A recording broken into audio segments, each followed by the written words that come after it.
Welcome to the More Life Podcast, where creatives, problem solvers, and entrepreneurs talk about squeezing more out and finding meaning in this crazy thing we call life. Let's dive in. Welcome back, guys, to another episode of the More Life Podcast. I am your host, Bart Anestin, if you are new around here. And today we have a very special guest in the building, all the way from Ottawa to Canada, Florencia Paper Design. This is Florencia Alba. Say hello, Florencia. Hi, guys. I'm so happy to be here. Thank you, Bart, for having me. I'm so excited. This is great. I'm so happy to meet you. Like we met, I don't know, 3 months ago. Like it's been a while already. Yeah, I think it was November. It was a long time ago. Well, not long time is relative. But, but the big thing is, we were at an event together by one of our former guests of the podcast, Isabelle Poirier, from the Ottawa Design Club and IP Design, and she had an event, and it was amazing to see some of the people that were there, even though there was like a few hiccups with people being sick, like the main presenters. But we got to meet, and I saw you there. Yes. I think you were ordering shots or something like that from the No. That is not true. The truth is, I saw Florencia at the bar trying to order a drink, and I suggested if we were going to do shots or something like that. I can't remember. But your business, pardon? That the shots were on the menu.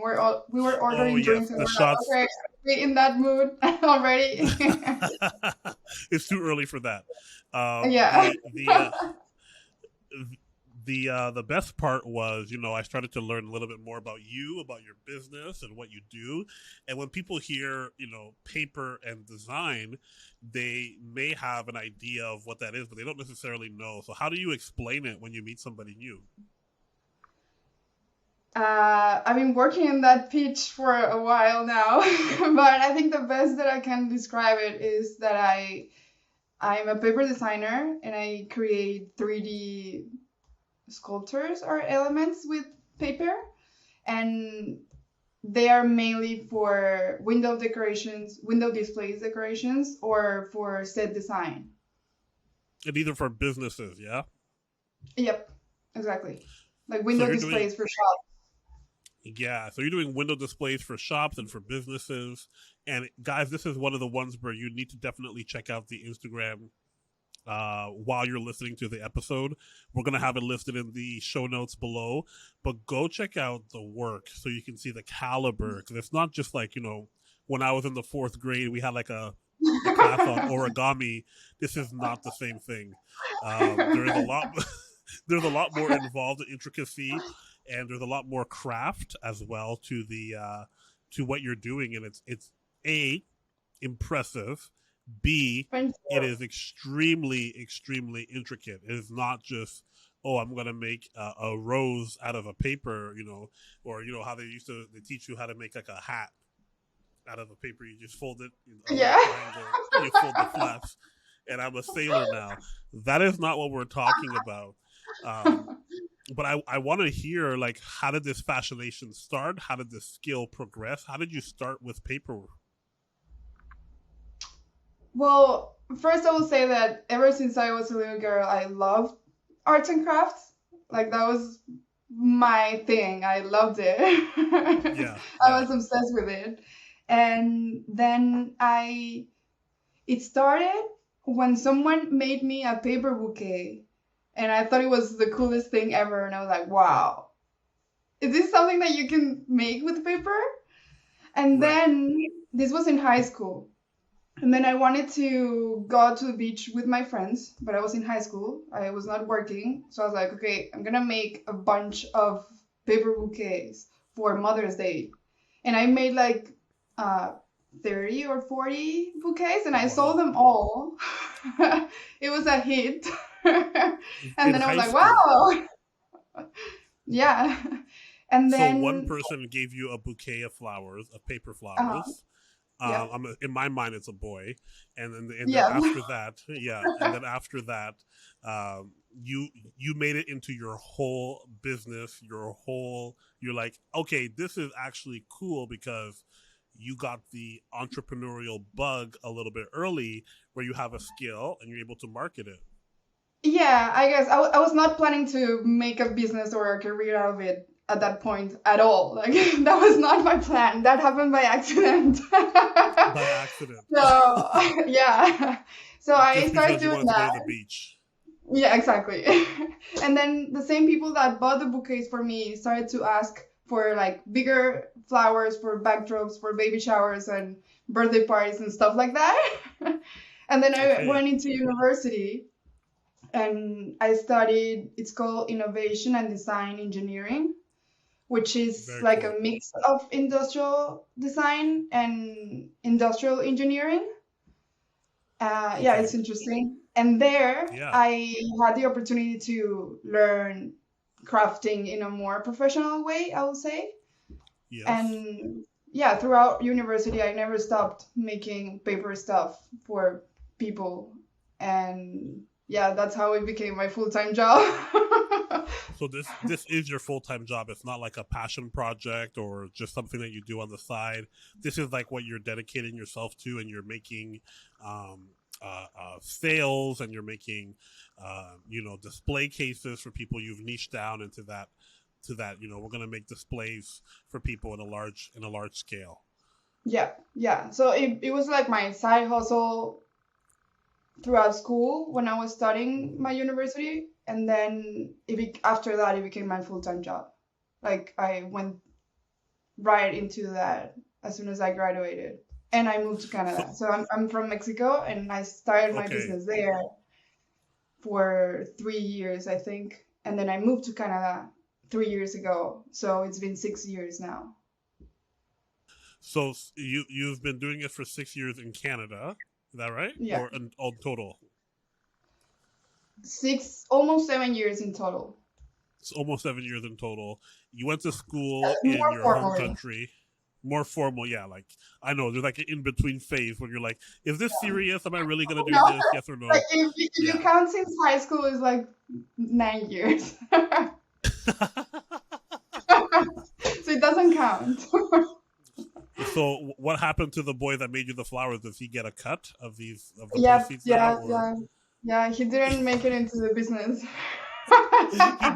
he missed his business opportunity? Yep, yep, he He could did. have been living your life, and meanwhile now you saw the opportunity and made something out of it, which is I think pretty remarkable.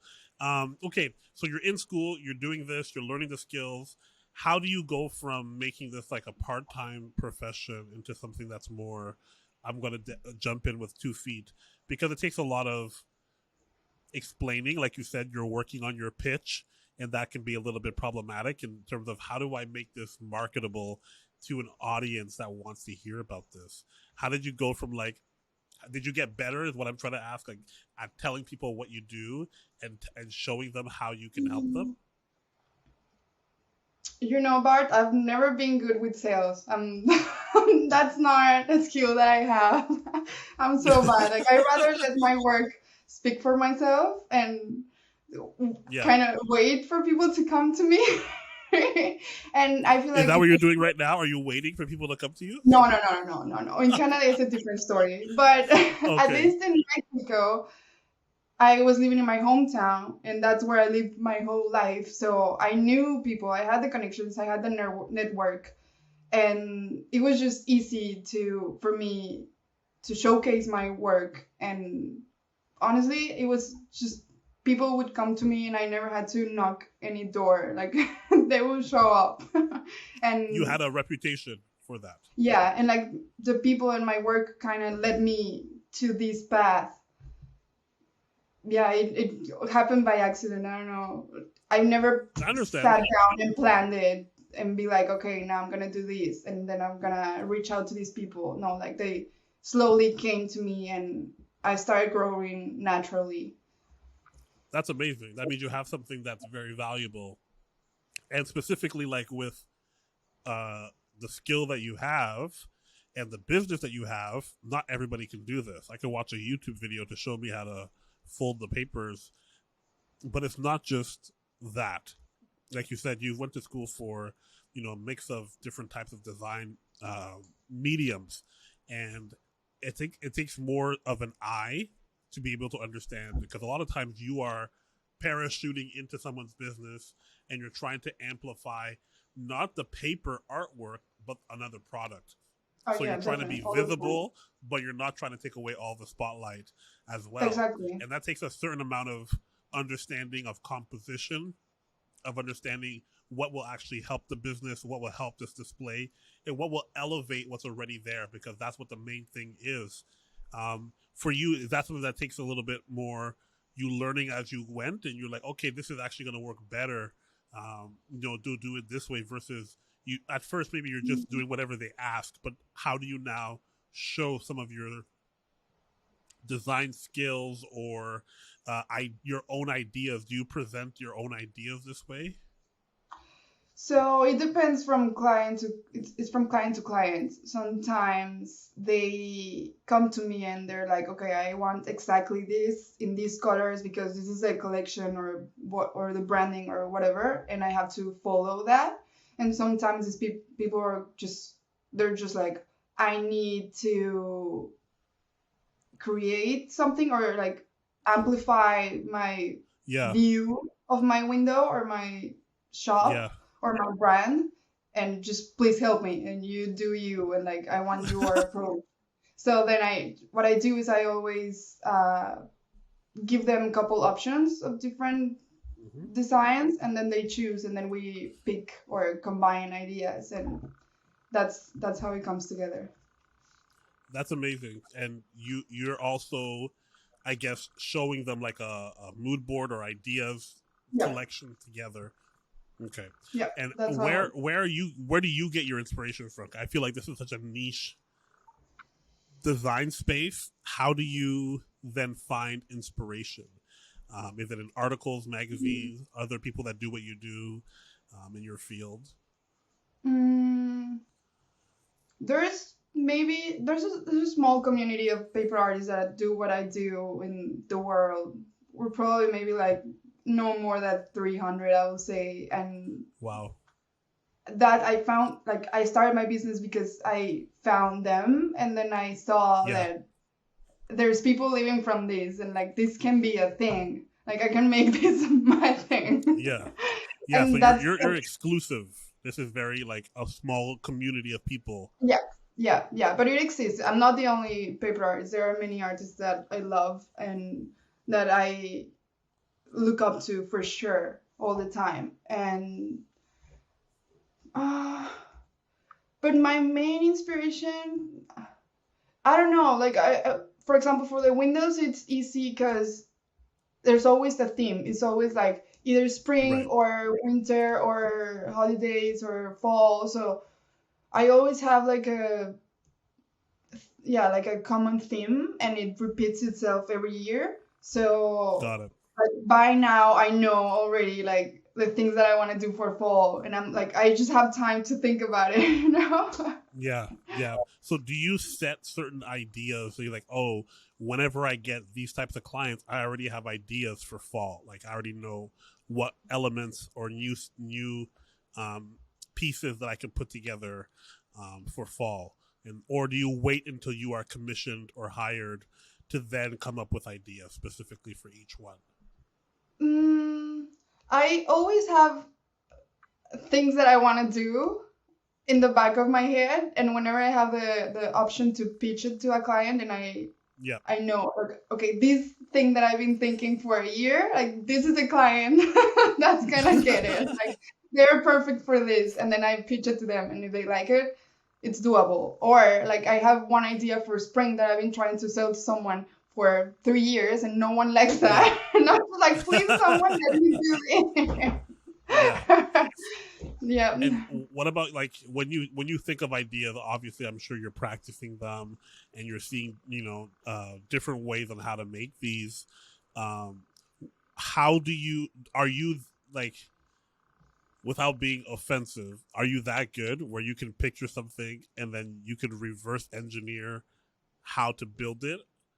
Like, where is there like a magazine that shows all the new trends? You know, I don't know if it's the right Well, way to I think of this. definitely I definitely go to Pinterest all the time for inspiration, for sure. It's not Right. like, yeah, like I need to look at um, Pinterest and just Google things and look for. I have books of Yeah. different the shapes and sculptures that I always go back to, and But there yeah, has to be like a skill as well of like, like if someone were to say, I need you to make a 3D diamond type of, because for a jewelry store, in your uh-huh. mind, you already know a little bit of what type of folds or papers or how much of it you're going to need.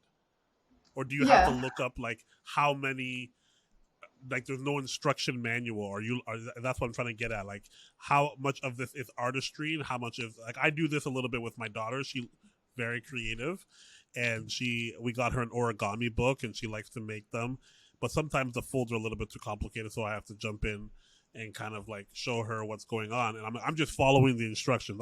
There's no creativity whatsoever. What I'm asking is if I didn't have a book, could I make this, shape or a crane? And the answer is no. I have no clue what folds or what anything will create this type of shape, and that's what I'm trying to find out. Like, how do you just by doing this so long, do you have a unique set of skills that allow you to understand what type of things you need to do to get these types of shapes? yes, there was one specific subject in university that I loved that I don't even know how it's called in English, but it's like geometric. So Yeah. they taught us how to uh, bring 2D drawings into a 3D thing. So Okay. how to create the patterns to Yes. actually make it 3D. And Very cool. from there, I feel like I have like the technical basis. So for example, a diamond, like I know exactly how it looks flat Yeah. in my head Yeah. right now. But because I've also made it a couple times, like I already have a pattern in my computer that Got I it. can go to. But if it's like a more complex thing, let's say like a 3D elephant, Yeah. okay, then I will have to, like, I don't know how that looks in flat, not at all. I will Right. have to model it in 3D and then use the software to make it flat and make all the unions from the pieces, and yeah, Yes. it's a whole process. Do you have like a studio where you have like tons of paper and different samples, and Yeah, I've had many. First, it was my you've had parents' many? house. Then it was my my grandma's house. Oh my Then gosh. it was my dining room in Toronto Yeah. during COVID, with my husband Okay. working there too, which was awful. No. I don't know how we survived that. It was a mess. Yeah. It was it was a mess. And now that we moved to Ottawa and we have a house, the basement is my studio. So I finally have I love it. like an actual separated space for me to work, and it's Yes. amazing. It's a game changer. Another You have a thing. you space, a space just for Exactly. you. Yeah. And what is it like moving, your business from place to place? I'm assuming there is a big component of you are a local artist and providing work. Usually, I'm assuming to local businesses. So, how does it look like coming from Mexico to Toronto, from Toronto to Ottawa? Those are three big, unique, well, Ottawa kind of big, unique cities. Yeah. It was definitely a challenge. At the beginning, I was like, okay, when I was gonna move to Toronto, I was like, okay, I know I'm gonna have way more opportunities than in my small city in Aguascalientes. Like I know Okay. it. I just have no idea how to find them because I don't know anyone there. Because, like I said, in Yeah. Aguascalientes, I knew everyone because I lived there for my whole life. So now I'm Yeah. moving to another country, another city, another mindset, and I don't know anyone. And my husband is an engineer. Like he doesn't have connections that are useful for me and my business. So I was Yes. like clueless. And what I did was I went literally to Google Maps.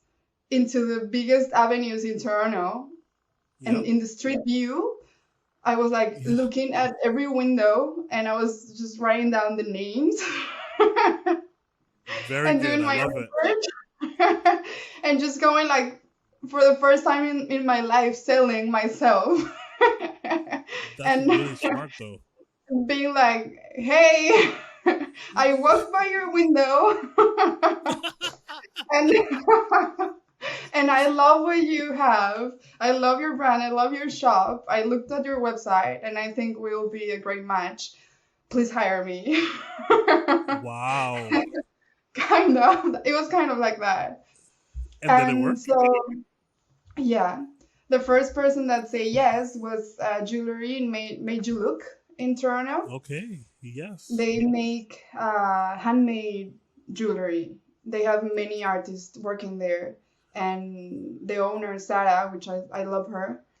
She's inspirational. She sat down with me and she was like, "Okay, tell me what's the deal." And I was like, "This. I want to do this. Give me a chance. I'm new in Canada. Yeah. Just give me a chance. I'll show you. I promise you. I won't disappoint you." And Amazing. she was like, "Okay, let's do it." Yeah, And show that one me. I saw on your website, and it looks really, really cool. Um, yeah, definitely. I can't say this enough. People need to go see to understand what you do specifically. People need to see how intricate and how elevated it is. It's not, the origami I do with my 9-year-old is not the same thing. But No. it's I not the also same thing. I'm the worst at origami. That's the funny part. I cannot fold the sailor thing. I cannot. The sailor hat. I can't. That's, origami is not my thing. Yeah, it's not that. It's something completely different. It's almost as if you are a sculptor is what I would make it a little Yeah. bit closer to, like you're sculpting paper into designs that elevate different spaces.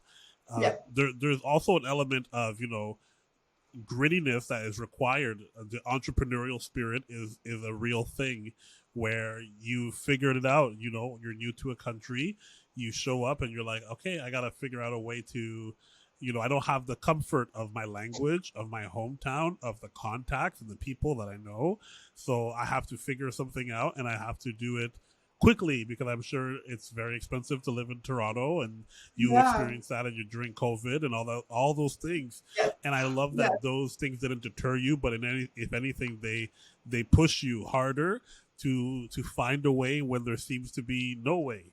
And you did Yep. the best thing that you possibly can do, and that's elbow grease, regular hard work.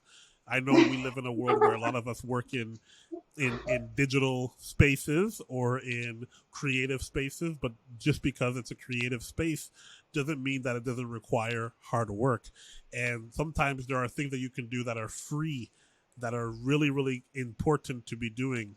Showing up on time, working hard, having a plan, being That's true. organized. Those are things that don't cost any money and that can give you lots of results. Because I'm I sure you agree. didn't just find one business to work with by doing that. I'm sure you found multiple businesses and made a bit of a name of yourself because people like to work with people they like. And if they like you, you do good work, then I'm sure they call you back and you start to grow. Um, so I love that. I want to commend you for that. How did Thank it you. go from? How did you feel? When you had to move. I'm assuming because of either your work. I'm assuming your husband's work brought you guys Yeah. to Ottawa. So how did that feeling go? Because you're like, I just put a little bit of roots down here. I just got all this traction, and now you have to start from zero again. Yeah, yeah, it was tough. I did not want to leave at the beginning. I was like, no, You're I'm like, not you going go, to. I'll be here. Yes. Because, yeah, my husband's family is from here, so we knew that we were gonna come to Ottawa at some point. It just happened Got it. before that we thought. And yeah, it was challenging, especially because my business was just starting to have some traction. Like it was Yes. the end of COVID, and I was like, okay, now is actually my time to shine. Like, this is it. And then I'm like, okay, gotta go, gotta start again. Oh my But gosh. in the bright side, I was expecting less from Ottawa, to be honest. And it was way smoother to move from Toronto to Ottawa than from Mexico to Toronto. Because, like, Okay, having a that's good. portfolio already from Toronto, the transition was Yes. way easier and people trusted my work. I didn't have to put that much effort to convince people that I was good enough. Hmm. Like, I just had to be like, hey, I made this in Toronto. Do you want to work with me? And they were like, yes. So it was just Yeah. way easier to approach people having a And portfolio from there's a Canada bit of already. a there's a bit of a inferiority complex where Ottawa wants to be Toronto because it's the big city, and so they're like, "You already worked in Toronto? Wow, you must be a really big deal." Because Exactly. I'm sure Yeah, yeah, they're like, "Okay, yes, we got to work with the Toronto girl because she's very talented." Or if we don't work with her, somebody from Toronto will hire her to take those designs and do something else. Do you still go back to the city? Like I'm in Toronto right now. Do you still come back here to work with clients? Because it's not that far. yeah. No, it's not that far. I do come back. Like last year, I try to keep my clients, my regular clients from Toronto. And what I did is I just pitched them like an annual subscription thing where I was like, okay, I'm gonna come 4 times a year and do the 4 main windows, which are spring, summer, fall, and the holidays. And it's gonna Really, be a that's set very date. sharp. You like I can come 4 times a year and make Yep. 3 windows or 4 windows in 2 days. It's fine. Like I'll just work on it in Ottawa and just bring it and install it for you. It will just have to be a set date since the Yeah. beginning, so I can organize my Coordinate. life. Exactly. So okay, And I love this for you. That's amazing that you got them on like a subscription. It's like, hey, pay for the year, use your marketing budget, whatever your paper budget, whatever you want to call it, display budget, and hire me. And then that way it gives you a little bit more security. You're doing for somebody who says they don't have a lot of business stuff already set up. You seem to have good instincts to know what to do next at every step of the way. You're kind of just figuring it out. I think it was not like it didn't come from like a smart mind. It came from my heart of like it really cost me a lot to have these clients and I love them and I don't want to leave them and I don't want to That's leave true. Toronto. Yeah, yeah, It yeah, was yeah. more that than like a marketing strategy, to be honest. I love it. I love the honesty. It's so good. But you know what? Sometimes your heart leads you in the right way, and you're like, "I have worked. I have worked too hard for this. I'm not Yes, letting this go. These people are worth too much for my business, for my career, for I my I portfolio." I believe in that. Yeah. Yeah. And now, when you're in Ottawa here, you're having an easier time finding work. And what does that look like now? Are you do you book out the rest of your year? Are you like I'm assuming there's such a lead time that it takes to create these types of pieces. How far out do you book out your schedule? I ask my clients, or I reach out to my old clients, to the clients that I already have. I reach out to them like a month before their windows are made, and just to say, hey, where's your mind? Where's your mind at? Do Yeah, you have like a concept that you want me to follow, or like if it's like a boutique, I'll ask what colors are in the yeah. new collection, Collection. or Yeah. yeah, what's inspiring you, and according to that information, I'll work on a design and just pitch it to them so they can pick the option that they like, and I'll create it. I love it. I love all of it. Okay, now we're going to talk a little bit more about, I guess, where where where your where your heart and your mind has to come together.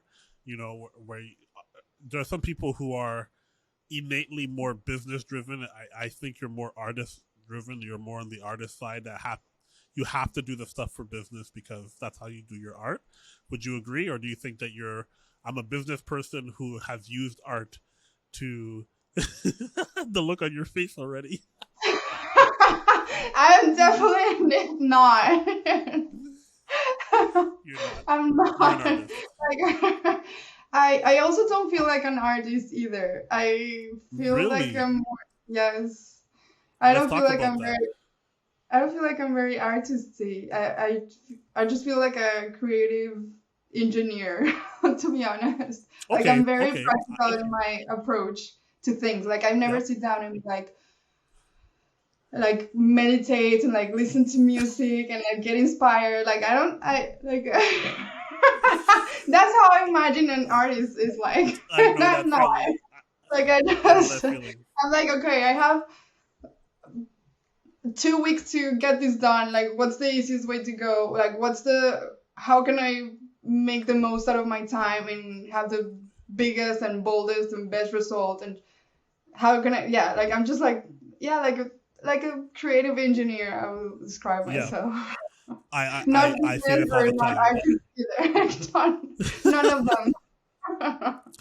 I say this all the time that I'm a creative problem solver. I just solve a problem, and we use design for that, like graphic design, branding, even marketing.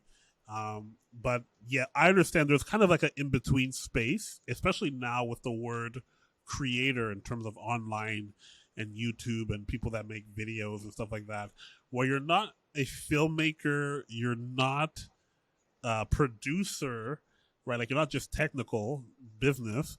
Same thing with like art. I'm not a full on artist where I don't draw. I can't draw. I can. I can't draw. I'm just gonna leave it there. But I can't. I didn't go to school for that. I went to school for design, which is creative, but it's not necessarily artistic. And I feel like in my mind, I thought you would be an artist. Not that I think that you're meditating on a mountain somewhere, um, but I would say that there is so much more technical skill that a lot of people don't have. That's where I was like, oh, Florencia is an artist, but you say that you're more in between. You're like the creative engineer. Yes, Yeah. especially because Okay. even though the final product looks very artisty, the process is not really like that. Like it's not like a painting where I grab my brush and I'm like, yes, here, Mm-hmm. here, and then this color. No, like I have to sit down and like measure and with my ruler. So it's all very technical. It doesn't feel like art for me. Okay. Like I appreciate when people see it like that. I think it's sweet and I take it as a compliment. But but I don't feel like, yeah. I feel like a Okay. designer. Yeah. Okay. You feel like a designer. And what about the business side? How do you have a plan? Like sometimes you're just stuck doing it. You're doing it, but could you see yourself doing this forever as an entrepreneur? Yes, I feel like my business has evolved during these 6 years. And like I said, I Yeah. started making flowers for baby showers. And Yeah. now I'm working with big brands to make set designs or big window displays, which is more commercial that rather than like personal, I guess.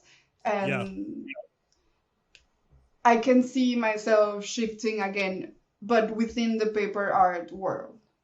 Yeah. So maybe like in the next years, I would like to, instead of doing just windows, I would like to navigate more the paper set world, for example. Yeah. I was just at the interior design show in Toronto, and there was a few paper artists that were there. I think two that I saw that were selling kits, selling sets, Okay. where Love that. for consumers, and it's very cool because everything is pre-cut. It's more of the idea and the design of it, and that way people feel very they feel connected to it because they get to build it themselves as well, and they True. see it. Yeah. So it's a very cool growing niche, because I know if I bought one of those for my daughters, I know she would be super excited about it.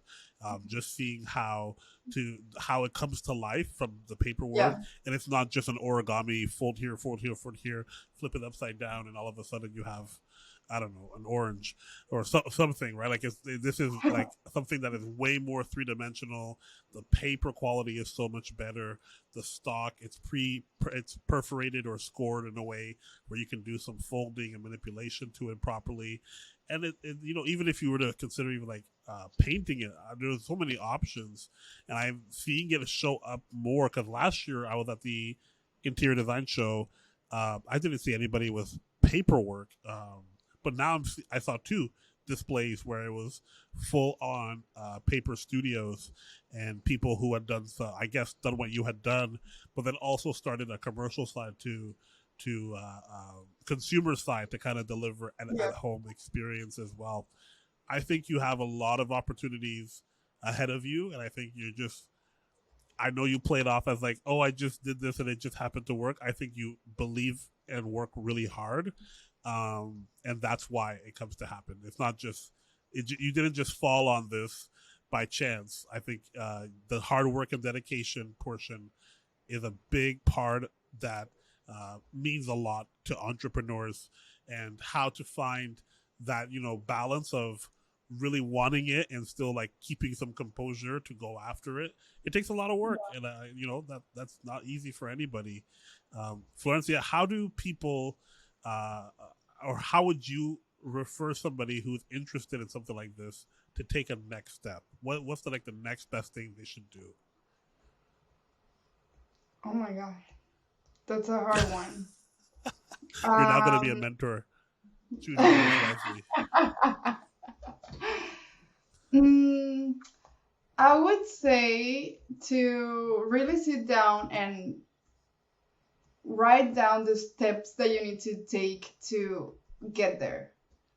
Because like one thing is to envision it and imagine it and say, yes, I'm gonna do it, I'm gonna make it. But the other thing is really to sit and find it, go knock on doors and just get what you're looking for.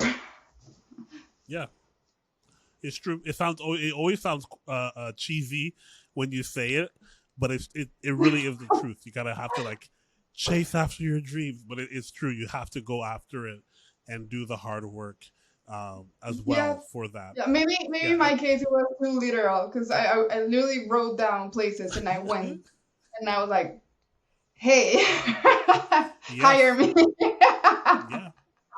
And you know what? In the middle of the pandemic, I think a lot of people were struggling at finding purpose, at finding strength in terms of, what's my passion? What do I do? Maybe you were laid off, maybe all that kind of stuff. So there's the whole element of, hey, you have to also be strong in your mind, also in your heart. Like you have to have the conviction to be able to do this. And it was good that you showed that perseverance, because a lot of people could have come to a new country in the middle of a pandemic, and it could have caused depression or caused, just them to be down in terms of like, oh, this is, how it's going to be like when I'm here. This is not what I thought it was going to be.